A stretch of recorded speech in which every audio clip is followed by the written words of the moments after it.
안녕하세요. 약사 이지향입니다. 기침 가래가 우리 몸을 살리려고 하는 아주 고마운 반응이라는 저번 편 보셨나요?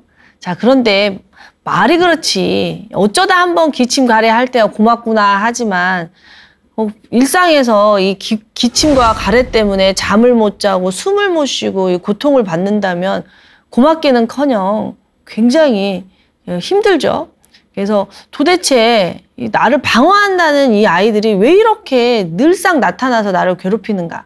이게 바로 이제 질병이죠, 질병. 뭔가 이상이 있으니까 그런 일이 생기는데 이 폐기관지에 일어나는 질병도 굉장히 다양하고요. 그 질병들에 대한 대처하는 것도 다 다르기 때문에 오늘은 폐기관지 질환을 좀 하나씩 살펴보도록 하겠습니다. 자, 천식 아시죠? 어린 아이들부터 나이 드신 어르신들까지 천식이 누구에게나 생길 수 있는 질환인데요. 천식에 대해서 어떻게 이해하고 계십니까? 오늘은 이 천식 좀 자세히 알아볼 건데 천식으로 고생하시는 분들이 너무 많고요. 저는 이 천식이 살면서 생긴 질환이기 때문에 노력에 의해서 개선이 될 수 있다고 생각을 하거든요.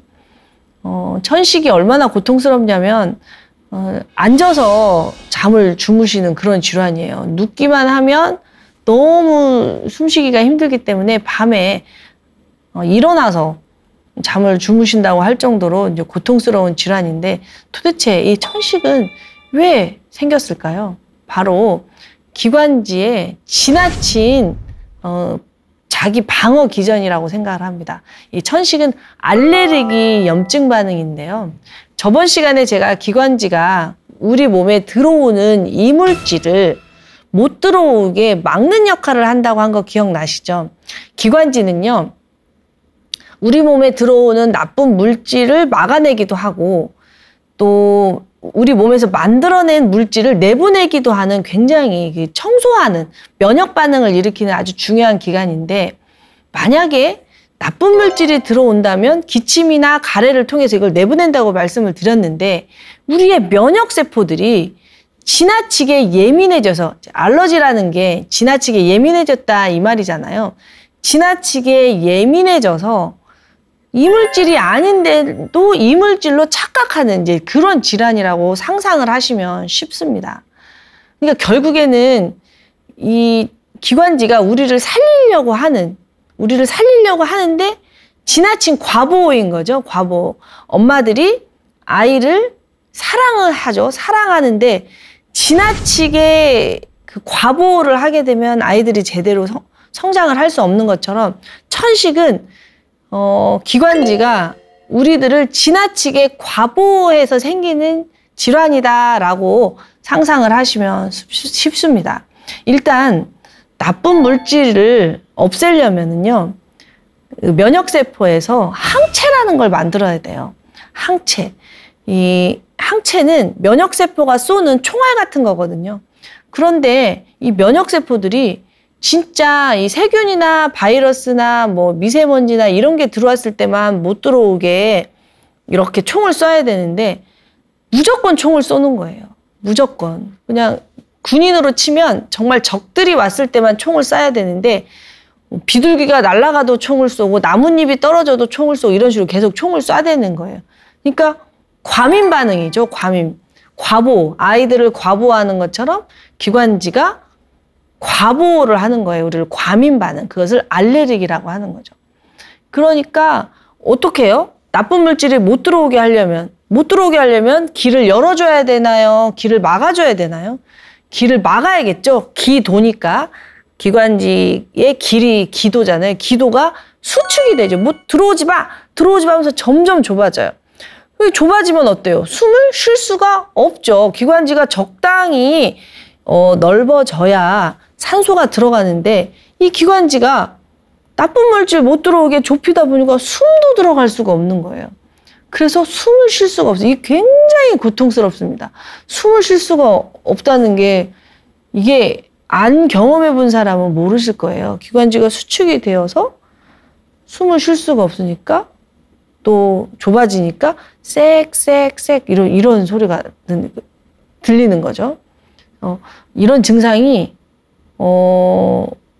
반복적으로 나타나기도 하고 또는요 괜찮다가 어느 날 갑자기 나타나기도 해요. 그래서 천식은 반복적으로 발작적으로 발생이 된다 이런 표현을 써요.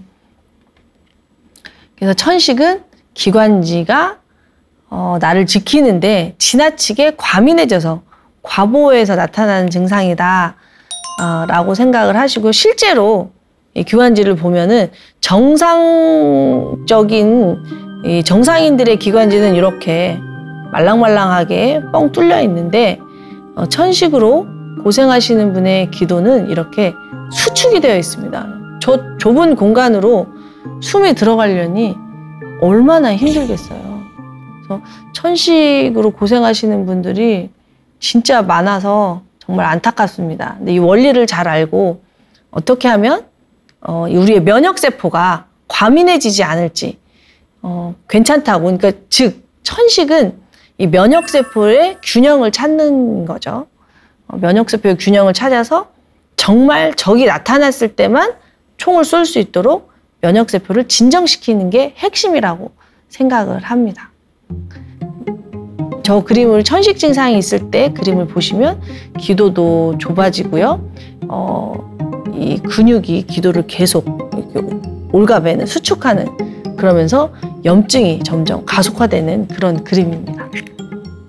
그래서요, 천식약은 어떤 약을 쓰냐면 스테로이드제를 씁니다. 스테로이드제가 제가 그 부신편에서 많이 말씀을 드렸는데, 이 코티솔 아시죠, 이제? 부신 공부 안 하셨으면 부신 한번 공부하고 오세요. 이 코티솔이라는 호르몬제를 많이 처방을 하세요. 왜 그럴까요? 면역세포의 과보호로 인한 과염증 반응을 막아줄 수 있는 게 코티솔이기 때문입니다. 코티솔이라는 호르몬이 나오면 면역세포들이 조용해져요. 기관지를 보호하기 위해서 막 총질을 해대는 것을 멈춰버리거든요. 그래서 이 코티솔이라는 호르몬이 먹는 약으로도 나오고 이렇게 흡입하는 약으로도 나오거든요. 그리고 이 코티솔이라는 호르몬을 천식 환자들에게 처방을 하실 때는 아침에 처방을 합니다. 왜 그러냐면 코티솔이라는 호르몬이 우리 몸에서 가장 많이 나올 때가 아침이기 때문이에요. 사실 산다는 거는 뭐라고 그럴까, 스트레스의 연속이잖아요. 스트레스가 뭐예요? 저항이잖아요, 저항. 근데 우리가 눈 떠서부터 저항에 시달립니다. 사실 지금 중력의 지배를 우리가 받고 있기 때문에 계속 지구가 우리를 끌어당기고 있잖아요. 지구가 우리를 끌어당기고 있는데 우리가 이렇게 꿋꿋이 앉아서 방송을 할 수 있는 이유는 지구가 끌어당기는 이 중력보다 제가 더 큰 에너지를 가지고 있기 때문입니다. 제가 이렇게 에너지를 쓸 수 있는 그 동력에는 코티솔이 있어요. 제가 코티솔이 충분하면 이렇게 힘을 내서 방송을 할 수가 있는데, 코티솔이 충분하지 않으면 에너지를 낼 수가 없어요. 그래서 아침에 일어나기 힘드신 분들 있죠. 제가 부신편에서 말씀드렸는데, 아침에 일어나기 힘드신 분들은 이 중력보다 그 에너지를 못 만들어낸다는 뜻이에요. 중력을 이겨야만이 빨딱 일어날 수 있는데, 그 중력보다 에너지를 많이 만들어내려면 코티솔이라는 호르몬이 아침에 나와줘야 돼요. 그 코티솔이라는 호르몬이 우리 에너지 공장을 돌릴 수 있도록 도와주거든요. 그 코티솔, 에피네프린 이런 부신에서 나오는 호르몬들이 우리가 에너지를 잘 만들어질 수 있게 도와주는데, 그중에 코티솔은 특히나 염증 반응을 다 소강을 시켜줍니다. 그래서 천식 환자분들의 스테로이드는 아침에 많이 처방이 됩니다. 그리고 또 어떤 약이 처방이 될까요? 네, 기관지 확장제가 처방이 되겠죠? 기관지가 좁아져서 숨을 쉴 수가 없고 쌕쌕 소리가 나니까 기관지 확장제를 처방을 냅니다. 근데 이제 기관지가 확장이 되려면 살짝 교감신경이 흥분이 돼야 돼요. 교감신경이 흥분이 된다는 거는 뭐냐면 살아남는다는 거잖아요.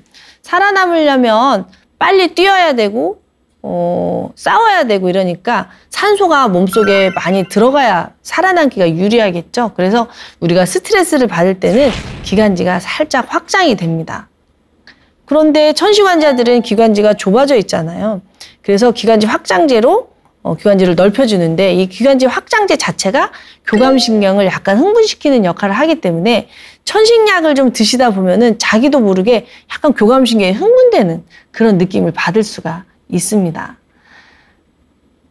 그런데 이 교감신경 흥분 물질은 우리가 진짜 실제로 스트레스를 받았을 때 뭐 옛날에 스트레스는 호랑이가 나를 잡아먹는다던가 뭐 굶어 죽는다던가 전쟁에 나가서 싸운다던가 이런 거였지만 근데 요즘의 스트레스는 그런 게 아니고 뭐 직장 상사, 자식과의 관계, 또 경제적 어려움 이런 게 스트레스잖아요.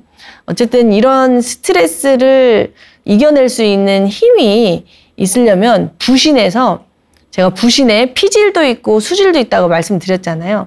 부신 수질에서 에피네프린이라는 호르몬이 적당히 나와주셔야 돼요. 에피네프린이라는 호르몬이 적당히 나와야 이 스트레스하고 맞서 싸울 수 있는 힘이 있죠. 즉, 이 기관지가 자꾸 좁아진다는 거는 천식으로 시달린다는 거는 부신 수질에서 에피네프린이라는 호르몬이 잘 안 나온다. 이렇게 이해하셔도 되겠습니다. 그러니까 천식 환자분들이 스테로이드나 기관지 확장제를 처방을 받으신다면 일단 숨을 쉴 수가 없으니까 그런 약을 드셔서 염증을 막고 기관지를 확장시키는 건 맞는데 이 스테로이드의 부작용이 만만치가 않잖아요. 이제 많이 알려져서 천식 환자분들도 항상 저에게 물어봐요. 이 스테로이드를 이렇게 오래 먹어도 되냐, 언제까지 먹어야 되냐, 이제 이런 말씀을 하실 때 급한 불은 약으로 꺼야 되니까 처방약을 드시되 우리가 스스로 만들어낼 수 있는 스테로이드, 부신편에서 계속 말씀드린 부신 피질에서 우리 몸이 코티솔을 스스로 만들어낼 수 있기 때문에 점점 부신을 튼튼하게 해가지고 스스로 스테로이드를 만들어낼 수 있다면 먹는 약으로 들어오는 스테로이드를 줄여나갈 수 있습니다라는 희망적인 메시지를 드려요. 상식적으로 생각해봐도 그렇잖아요. 내 몸이 만들어낼 수 있다면 굳이 밖에서 약으로 들어올 일이 없잖아요. 내 몸이 못 만들어내니까 밖에서 약으로 스테로이드를 처방을 하는 거죠. 약을 계속 먹으라고 하는 의사는 없어요. 의사 선생님들도 약을 줄여주려고 노력을 하고 약의 부작용에 대해서 끊임없이 인지를 시키죠. 그러면 이 부작용이 많은 스테로이드를 줄이려면 내가 스스로 스테로이드를 만들어낼 수 있는 몸이 되어야 된다는 거죠. 그래서 그렇게 하려면 어떻게 해야 되나 그거는 부신편에서 자세히 말씀드렸으니까 한번 보고 오시고요. 이 스테로이드의 부작용이 생존 호르몬이기 때문에 생존에 필요한 거 이외에는 다 막아버리는 경향이 있죠. 그래서 근육을 녹이고 혈관을 약하게 하고 뼈를 약하게 하고 포도당이 많아지게 하고 그러기 때문에 또 생존에 필요한 곳으로 이렇게 몰입을 하다 보니 생식 호르몬 쪽은 약해지죠. 그래서 여성들 같은 경우는 생리불순이 올 수도 있고 혈관이 약해지니까 멍이 잘 들 수 있고 뼈가 약해지니까 골다공증에 노출이 되고 그리고 근육이 약해지다 보니까 팔다리가 가늘어지고 또 포도당 생산을 높여주다 보니 당의 노출이 당뇨가 올 수도 있고 또 그 부작용으로 배가 이렇게 나올 수도 있고 그래서 또 문페이스가 될 수도 있고 여러 가지 부작용들이 생길 수가 있잖아요. 그래서 요즘은 이제 상태가 많이 좋아지시면 너무 심할 때만 먹는 약으로 되고 그러지 않을 때는 이제 흡입기, 천식 흡입기가 발달이 되어 있거든요. 이제 흡입기는 먹는 약에 비해서 부작용이 훨씬 덜하죠. 그러긴 하지만 어쨌든 몸 밖에서 들어오는 거기 때문에 흡입기를 써야만 좋아진다고 한다면 아, 내가 부신 기능이 약하구나. 이거를 인지를 하셔서 부신을 강화시키기 위해서 노력을 하신다면 이 스테로이드나 기관지 확장제를 많이 줄여나갈 수 있을 거라고 생각을 합니다. 그리고 또 천식약에 많이 처방이 되는 게 항알러지예요. 항히스타민제, 항루코트리엔제 이런 알러지 약이 많이 처방이 되거든요. 아까 말씀드린 것처럼 면역세포가 과민해져서 정말 적이 나타났을 때만 항체를 만들어서 쏴야 되는데 필요 이상으로 많은 항체를 만들어서 알러지를 일으키는 거거든요. 그러니까 즉 이게 면역세포의 불균형이라는 거죠. 근데 면역세포의 불균형이 어디서 왔을까요? 제가 전편 기관지 건강에서 제일 중요한 게 첫째도 점막, 둘째도 점막, 셋째도 점막이라고 말씀드렸는데요. 이 점막이 튼튼해야 면역의 균형이 잡힙니다. 근데 이 점막이 기관지에만 있는 게 아니잖아요. 전편에서 말씀드린 것처럼 점막은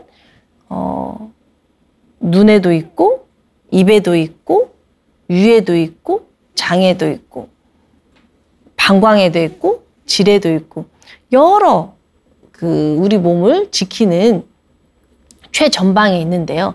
특히 이들 점막 중에서 가장 중요한 점막이 바로 장점막입니다. 그래서 장이 건강해야 면역이 튼튼해진다 이런 말 정말 많이 들어보셨죠? 장점막에 면역세포들이 가장 많이 살고 있고요. 이 장점막이 튼튼해야 이 기관지 점막까지 모든 우리 몸이 하나로 연결되어 있기 때문에 면역의 균형을 잡을 수가 있습니다. 그래서 증상은 천식이지만 저는 상담할 때 항상 이 기관지로 고생하시는 분들의 이 장 면역을 봅니다. 장에 유해균과 유익균의 비율이 깨져 있다면, 즉 우리 몸에는 우리를 도와주는 유익균도 있고 중간균도 있고 유해균도 있잖아요. 그거에 대해서도 위장편에서 자세히 말씀드렸으니까 한번 보고 오시는데요. 유익균과 유해균의 비율이 깨지면 장누수가 일어나고 이 장누수로 인해서 기관지까지 면역의 불균형이 오게 되는 겁니다. 그래서 천식을 기관지에서 증상은 일어나지만 이 천식에서 벗어나시려면 장을 살리셔야 되고요. 부신을 살리셔야 되는 게 오늘의 핵심입니다. 부신을 살리고 장 면역을 살린다면 천식에서 많이 자유로워지지 않을까라는 생각이 듭니다. 또 굉장히 많이 고생하는 기관지 질환이 있는데요. 바로 기관지 확장증입니다. 기관지가 이렇게 파이프처럼 이렇게 뻥 뚫려 있는데 기관지 안에 이 내경이 비가역적으로 늘어난 만성 폐질환입니다. 기관지가 늘어난 거죠. 그러니까 이게 되게 기관지 확장증 있으신 분들이 고생하시는 게 기관지 내경이 한번 늘어나면 비가역적으로 다시 탄력적으로 되기가 너무너무 힘들어요. 그래서 현대의학에서는 기관지의 내경이 이렇게 비가역적으로 늘어난 기관지 확장증을 평생 관리해야 된다 이렇게 말씀을 드리거든요. 그래서 만성 폐질환에 들어가요. 기관지라는 게 말씀드렸지만 몸 안으로 들어오는 나쁜 물질도 없애주고 몸 안에서 생긴 나쁜 물질은 밖으로 빼주는 굉장히 중요한 청소 역할이잖아요. 청소는 면역세포가 하니까 면역기관인데 이게 늘어나 버리면 어떻게 될까요? 제대로 청소가 안 되겠죠. 이 관이 있는데 군데군데 늘어나서 이렇게 구멍이 생기면 그 안으로 노폐물이 들어가서 고여버리겠죠. 고인 곳은 세균이 살기가 쉽고요. 그래서 비정상적으로 확장된 기관지에서는 정상적인 기도 분비물의 배출이 잘 안 돼요. 그래서 만성적인 기침과 가래 증상으로 시달리게 됩니다. 그래서 굉장히 이제 힘든 질환이죠. 그래서 기관지 확장증이 되기 전에 미리미리 이제 예방을 해야 되는 거죠.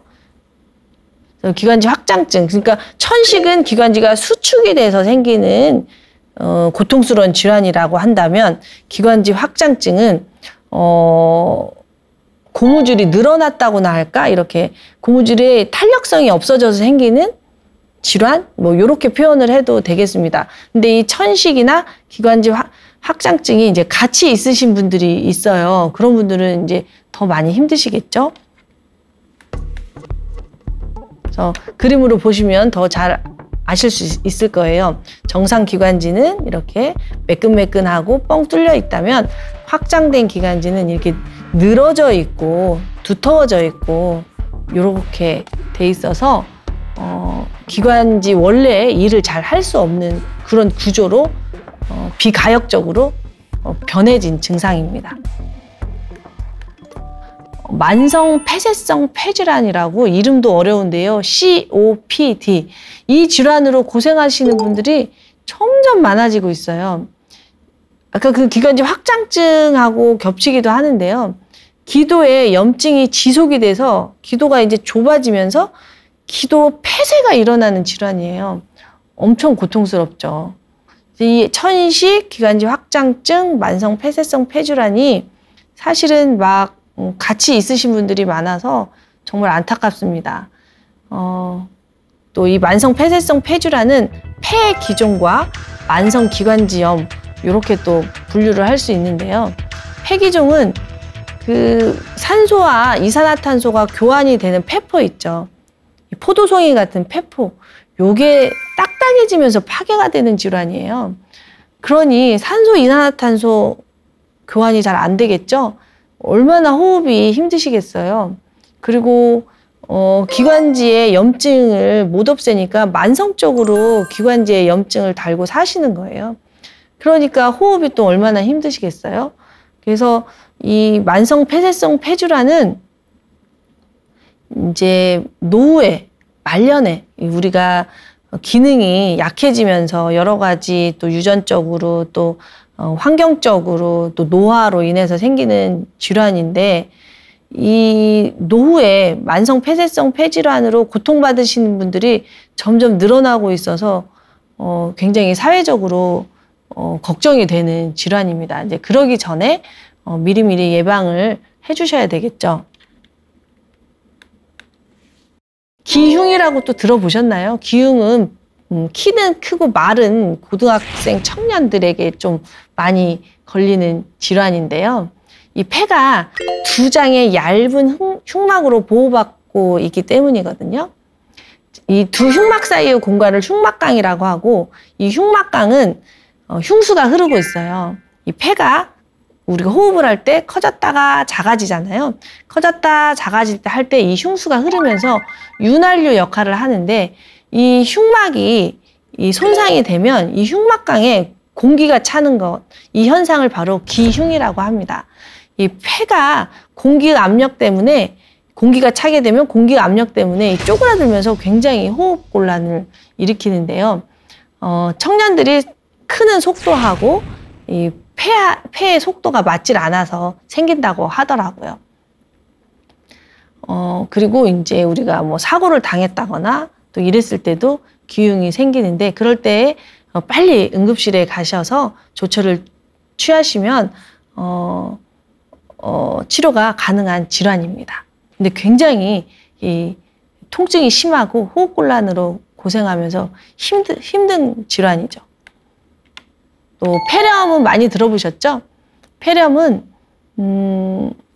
그 세균이나 바이러스에 의해서 생기는데요. 사실 폐렴으로 이제 직접 가는 거는 드물고 기관지염에서 이제 관리를 잘 못했다거나 그 감기를 방치를 해서 가는 경우가 많죠.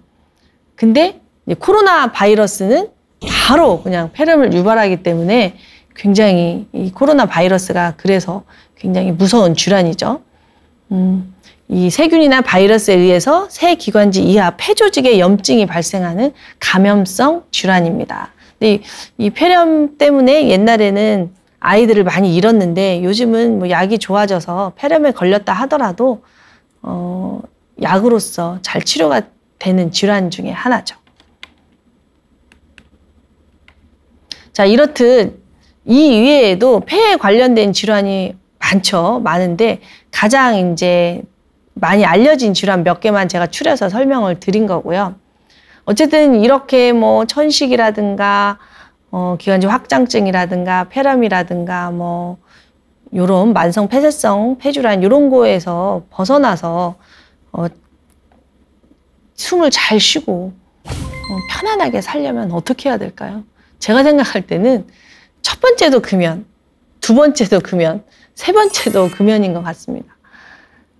우리가 흡연을 안 하더라도 지금 지구가 오염이 돼서 미세먼지나 중금속이나 나쁜 물질이 엄청 많이 들어오고 있거든요. 그런데 거기에 담배까지 피운다면 폐기관지가 얼마나 힘들겠어요. 그래서 저는 폐기관지를 살리려면 무조건 금연을 해야 된다고 생각을 합니다. 근데 이게 쉽지가 않죠. 금연이. 왜냐하면 이 흡연이라는 것이 사실은 중독이 도파민을 기전이기 때문입니다. 이 중독은 뇌의 변형이기 때문에 사실 사람의 의지로 하기가 너무 힘들어요. 그래서 알코올 중독, 마약 중독 이런 것처럼 흡연 중독이라고 말을 하는데 이제 마약 중독이나 알코올 중독은 기관에 들어가서 격리돼서 할 정도로 굉장히 심한 중독이라면 흡연 중독은 이제 그 정도까지는 아니지만 어쨌든 흡연도 중독의 일종이기 때문에 의지로 끊으셔서는 힘들고요. 요즘은 그 금연 프로그램이 이 보건소나 건강보험공단에서 잘 돼 있으니까 이 방송을 보시고 금연의 의지를 내신다면 의지로만 되지 않는다는 거 아시고 그런 프로그램에 신청을 하셔가지고 꼭 성공하시기 바랍니다. 담배는요, 의지로 끊을 수 있는 문제가 아닌 것 같아요. 공부를 해보면. 그러니까요, 꼭 여러 도구나 약을 사용하시더라도 금연에 성공하셨으면 좋겠습니다. 자, 그렇다면 아까 이제 제가 천식에 쓰는 약 말씀드렸는데요. 천식 말고도 어떤 기침 가래에 시달릴 때 보편적으로 뭐 감기약이라든가 뭐 기관지염에 쓰는 약들이 있어요. 그 약들을 한번 간단하게 설명해 드려 볼게요. 거담제라는 게 있거든요. 가래를 담이라고 하잖아요. 담을 제거하는 거를 거담제라고 하는데요. 거담제에도 종류가 많아요. 이 말씀을 드리는 이유는 여러분들이 이제 가래 때문에 고생을 할 때 병원에 가시기보다는 약국에 먼저 가시는 경우가 많잖아요. 그랬을 때 이 가래에도 어떤 가래의 양상인지를 좀 자세하게 설명을 드리면 좀 더 훨씬 빨리 가래를 제거할 수 있는 약을 선택하실 수 있기 때문입니다. 무조건 그냥 가래 제거제 주세요 하면은 훨씬 시간이 오래 걸리거든요. 그래서 내가 어떤 가래다라고 말씀을 드리면 약사도 약을 고르기가 훨씬 쉽고 그러면 증상도 빨리 완화가 됩니다. 첫 번째로요. 가래의 배출을 도와주는 거담제가 있어요. 가래가 딱 달라붙었다. 뱉으려고 해도 잘 안 뱉어진다. 이럴 때 이 점액 분비량. 저번 시간에도 말씀드렸듯이 우리는 모르지만 이 점막에 점막이 있고 이 점막이 촉촉하기 위해서 항상 이렇게 점액 분비물이 나오고 있다고 말씀드렸잖아요. 근데 이제 점막이 말라 비틀어져서 점액이 잘 안 나온다면 이게 칼칼하니 뭐가 안 나오겠죠?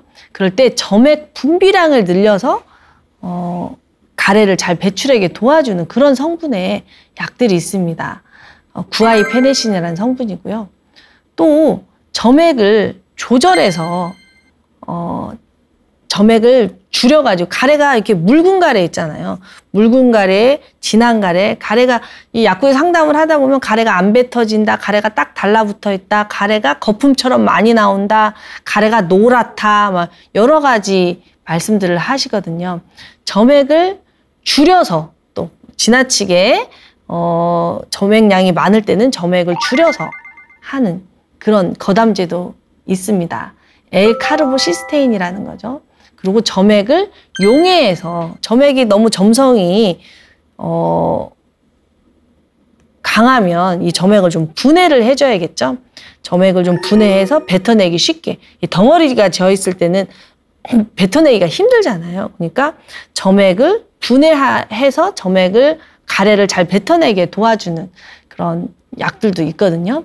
아세틸시스테인, 엘도스테인 이런 약들입니다. 그리고 점액을 활성화시키는 아까 그 객단 배출을 도와주는 그런 약과 비슷한데요. 점액이 분비를 촉진하는 거죠. 점액 분비량을 늘릴 수도 있고 점액이 잘 나오게 도와줄 수도 있는 거죠.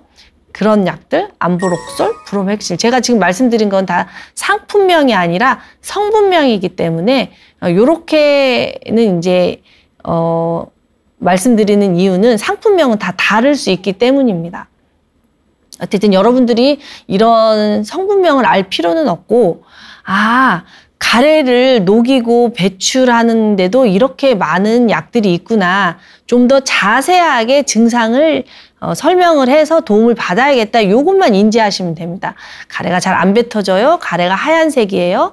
가래가 묽어요. 가래가 덩어리졌어요. 가래가 초록색이에요. 노란색이에요. 이렇게 좀 구체적으로 말씀을 전문가들에게 드려야 약을 선택하기가 훨씬 쉽고 빠르다는 거 알려드릴게요. 그 다음에 자, 기침도 우리를 살리려고 하는 반응이라고 말씀드렸죠. 자, 그러면 우리 몸에서는 어떻게 해서 기침이 일어날까요? 우리 몸속 여기저기에 점막이죠. 점막에 기침 수용체라는 게 존재를 해요. 코에도 있고 귀에도 있고 식도에도 있고 기관지에도 있고 폐에도 있고 여러 곳에 이 점막이 있는 곳에 이 기침 수용체가 존재를 하고 있다가 어떤 자극이 왔을 때 뭔가 들어오면 안 되는 이상한 물질이 들어오잖아요. 그러면 이 수용체가 뇌에 연락을 합니다. 뭐가 이상한 게 들어왔어. 이걸 빼내야겠어. 그러면 기침 중추가 오케이 하고는 기관지 평활근과 호흡 근육을 수축을 시키는 거죠. 나가, 들어오지 마, 못 들어와 이렇게 오므라드는 거예요. 그러면서 기침이 나는 거죠. 그러니까 이게 다 우리를 살리려는 반응인 거죠. 그래서 그렇다면 기침약에도 뇌에 작용하는 게 있고 말초에 작용하는 게 있고 이거 눈치채시겠죠. 뇌의 기침 중추를 억제해버리면 기침을 안 하겠죠. 우리 몸에서 뇌가 전달을 해야 기침이라는 게 일어나는데 뇌를 억제해버리면 기침을 안 하겠죠. 그래서 뇌의 중추성 진해제, 진해제가 이제 기침약이란 뜻이에요. 중추에 작용해서 기침을 억제하는 약을 중추성 진해제라고 하는데 여기에는 마약성 진해제도 있고 비마약성 진해제도 있습니다. 마약성 진해제는 의존성이 있기 때문에 아무나 함부로 먹으면 안 되겠죠. 그래서 전문의약품으로 이분이 기침이 너무 심해서 부작용보다 얻는 게 훨씬 많으니까 기침약을 써야겠다. 그래서 전문가가 결정해서 처방전에 의해서 나가는 기침약이 있는데요. 그걸 마약성 진해제라고 해요. 너무 잠을 못 자고 막 기침을 한다면 아무리 기침이 우리 몸속에 들어오는 나쁜 물질을 빼내는 좋은 반응이라고 한다 하더라도 너무 심하면 몸을 해치겠죠. 그럴 때 처방이 되는 겁니다. 코데인이나 디하이드로코데인 성분의 전문의약품이 있고요. 비마약성 진해제는 일반 의약품으로 약국에서 구입할 수 있습니다. 덱스트로메트로판, 노스카핀이라는 약이 있으니까 너무 심할 때는 병원에 가셔서 처방을 받으시고요. 그렇게 심하지 않으면 일반 의약품 수준에서 중추성 진해제를 활용하실 수 있습니다. 또 말초성 진해제가 있는데요. 이 말초, 기관지에 있는 또 목이나 이런 아까 말씀드린 점막 있죠? 귀나 코 이런 점막 등에 있는 기침 수용체를 막는다면 기침을 또 안 하겠죠? 이 기침 수용체의 작용을 방해해서 기침을 억제하는 약에는 레보드로프로피진, 이름도 기네요. 테로브로민 이런 약들이 있습니다. 그런데 이 진해제는요 신중하게 써야 돼요. 너무 힘들 때는 중추성 진해제든 말초성 진해제든 써야 됩니다. 잠을 못 자고 기침을 해대서 기관지가 막 출혈이 있을 정도 이렇게 한다든가 이러면은 기침약을 써야 되지만 잘 생각을 해보세요. 기침이라는 게 우리 몸속에 들어오는 나쁜 물질을 빼내려고 또는 열을 빼내려고 또는 내 몸속에 있는 나쁜 물질을 빼내려고 하는 자정작용인데 무조건 기침약을 쓴다면 그게 중추성이든 말초성이든 나가야 될 게 못 나가겠죠. 그래서 기침약을 오래 복용하고 있다가 질병이 더 심해지는 경우도 있습니다. 그래서 기침약을 쓰실 때는요, 반드시 전문가와 상의를 하시고 언제까지 쓸 것인지, 어느 정도까지 쓸 것인지를 잘 생각을 하시고 쓰셔야 됩니다. 무조건 기침약이 나쁘다는 게 아니고요. 기침약을 쓰실 때는 거담제에 비해서 훨씬 신중하셔야 된다는 얘기를 드리고 싶습니다. 기침을 막는 게 능사가 아니라 급한 불은 끄지만 왜 기침을 하는지 그 원인을 잘 찾아서 균형을 잡아 주셔야 근본적인 치료가 되지 증상만 완화하려고 하다가는 어떻게 되겠어요? 만성질환으로 갈 수가 있겠죠? 그래서 기침약은 꼭 전문가하고 상의해서 신중하게 쓰셔야 된다는 걸 말씀드리고 싶습니다. 자, 폐하고 기관지하고 부신하고 매우 중요하다는 걸 다시 한번 강조해드리고 싶어서 이 그림을 가져왔습니다. 부신편에서 말씀드렸지만 콩팥 위에 모자처럼 붙어있다 해서 부신인데요. 이 부신에는 부신 수질도 있고 부신 피질도 있습니다. 그리고 이 부신 자체도 굉장히 많은 혈관이 있죠. 이 말씀을 드리는 이유는요. 기관지 질환으로 시달리는 분들의 공통적인 특징이 부신이 말랐다는 거예요. 제가 상담을 한 제 경험적인 거기도 하지만 너무 열심히 사신 분들, 너무 마음의 그 에너지를 풀어주지 못하신 분들, 너무 이렇게 그 생각이 많으신 분들, 이런 분들이 기관지가 약해지더라, 이런 것을 제가 상담을 통해서 많이 발견을 했거든요. 그러니까 즉 부신은 아껴 써야 된다고 제가 말씀드렸잖아요. 부신은 우리 몸의 여분의 배터리. 부신은 우리가 100세 장수시대에 120세 100세 장수시대에 부신이 말라버리면 건강하게 장수할 수가 없는데 100세가 되기 이전에 즉 노년이 되기 이전에 이미 폐기관지가 약해져 있다면 너무 열심히 사신 분들이라는 거예요. 너무 땡겨 썼다는 거죠. 그래서 이 방송을 보시는 분들이 좀 용기를 얻었으면 좋겠어요. 부신은요, 다시 채울 수 있어요. 우리가 잘 먹고, 잘 자고, 잘 보는 거. 그러니까 제가 이 말씀을 계속 강조하는 이유는 기관지만 좋아지려고 해서는 답이 안 나와요. 부신을 채워야 기관지가 좋아져요. 부신에서 코티솔, 부신에서 에페드린이라는 호르몬이 폐기관지에 그 호르몬을 줘야만 폐기관지가 그 호르몬의 영향을 받아서 튼튼해질 수 있거든요. 그러면 부신을 채워야 되는데 부신을 채우려면 잘 먹고 잘 자고 잘 봐야 돼요. 뭘 봐요? 대변, 소변을 잘 봐야 된다는 거죠. 그러니까 폐기관지가 건강해지려면 기본에 충실하셔야 돼요. 잘 먹고 소화기가 좋아야겠죠. 근데 아까 이게 제가 말씀드린 거하고 똑같잖아요.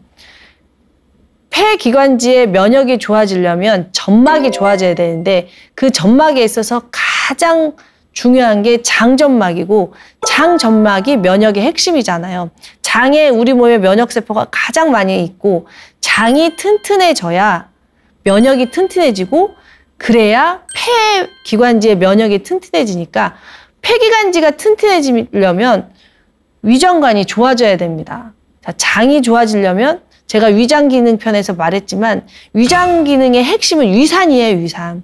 위산이 충분히 많이 나와야 기관지로 들어온 이물질을 위산이 다 분해해버리고 위산이 충분히 나와야 나쁜 물질이 다 분해가 되어서 장이 튼튼해지잖아요. 충분히 소화가 되지 않은 단백질은 나쁜 균의 먹이가 되어서 장의 면역을 떨어뜨리거든요. 즉 우리 몸은 이렇게 다 연결이 돼 있어요. 위산이 잘 나와야 되고 장의 면역이 튼튼해야 되고 그리고 잘 자야겠죠. 잘 자려면 생각이 많이 정리가 돼야겠죠. 생각에 꼬리에 꼬리를 물고 꼬리에 꼬리를 물다 보면 나를 기와집을 백채쯤 짓다가 날이 새잖아요. 생각은 정리하고 마음은 느껴주고 제가 굉장히 환자분들에게 많이 하는 말씀입니다. 뇌에 속지 말아라. 뇌는 끊임없이 생각을 만들어내는 생각 그 기계다. 그러니까 뇌를 멈춰라. 생각을 멈추고 마음은 풀어주고 마음에 에너지가 뭉쳐 있으면 교감신경이 계속 흥분이 되고요. 교감신경이 흥분이 되면 부신은 말라 비틀어지게 돼 있어요. 그래서 여러분들이 이 기관지, 폐기관지의 질환에서 벗어나시려면 부신을 튼튼하게 하는 게 핵심입니다. 이 얘기를 정말 아주 많이 강조하고 싶었습니다. 다시 한번 강조할게요. 폐기관지는 점막으로 이루어져 있고 이 점막은 눈, 코, 귀, 입, 기관지, 장, 비뇨, 생식기 다 점막으로 이루어져 있기 때문에 이 점막이 같이 건강해져야 폐기관지가 건강해진다는 거. 점막 건강이 기관지의 핵심이라는 거. 그리고 한방에서 저는 뭐 한의사는 아니지만 이제 그 한방 책을 많이 읽어봤거든요. 거기에 짝을 이루는 기관이 나와요. 근데 이제 폐기관지 공부하면서 이거에 대해서 제가 알게 됐거든요. 그래서 여러분들에게도 공유하고 싶었습니다. 비위, 간담, 신방광, 심소장, 폐대장 이렇게 짝을 이룬다고 하더라고요. 그도 그럴 듯이 대장은요. 찌꺼기를 내보내기 위해서 끊임없이 수분을 흡수하는 기관이거든요. 그래서 변비가 있으신 분들은요. 폐가 안 좋을 확률이 높아요. 설사가 있으신 분들도 폐가 안 좋을 확률이 높아요. 왜? 대장에서 수분 흡수가 원활하게 이루어지지 않으면 폐의 점막이 말라 비틀어질 확률이 높잖아요. 그래서 아까도 말씀드린 것처럼 장 건강이 곧 기관지 건강이다.